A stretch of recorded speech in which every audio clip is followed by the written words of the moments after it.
The Princess Diaries. Question 1. What color is Mia's dress at her first formal dinner? Oh, shoot. Baby blue. It's right. Yeah, you're right. Okay. Question 2. What is yelled over the intercom as she enters the gate to have tea with her grandmother for the first time? So they're shouting something at her as she enters the gate. I don't know. That's okay. They're yelling, "Get off the grass." I think it happens twice. I remember that. Okay, let's try the third question. What does Mia find unusual about the flower arrangement as she's waiting to meet her grandmother? The pears. The pears, that's right. Okay, you passed the trivia. Let me get your opinion.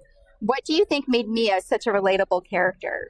Because she was a little bit afraid to be herself, which I think a lot of people relate to. Oh, yeah. But then at the end, she was like, I'm okay with who I am.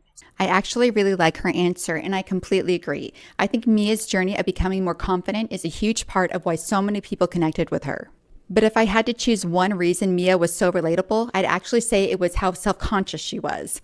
I remember being around that age, and I think a lot of us spent so much time worrying about what other people thought of us. Whether it was how we looked, whether we fit in, or whether people liked us, I think those insecurities are something almost everyone can relate to. I've always felt like Mia represented the awkward phase that so many people go through growing up.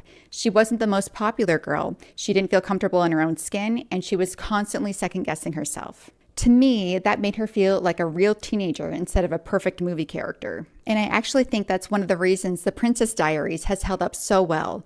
Mia doesn't suddenly become confident just because she gets a makeover.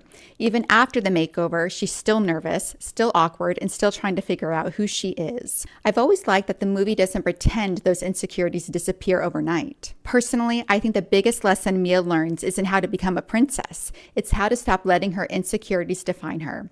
By the end of the movie, she's still the same person at heart, but she's finally confident enough to embrace who she is instead of trying to hide it. So while I completely agree that Mia's confidence is what makes her journey so satisfying, I've always felt that it was her insecurities that made people fall in love with her in the first place.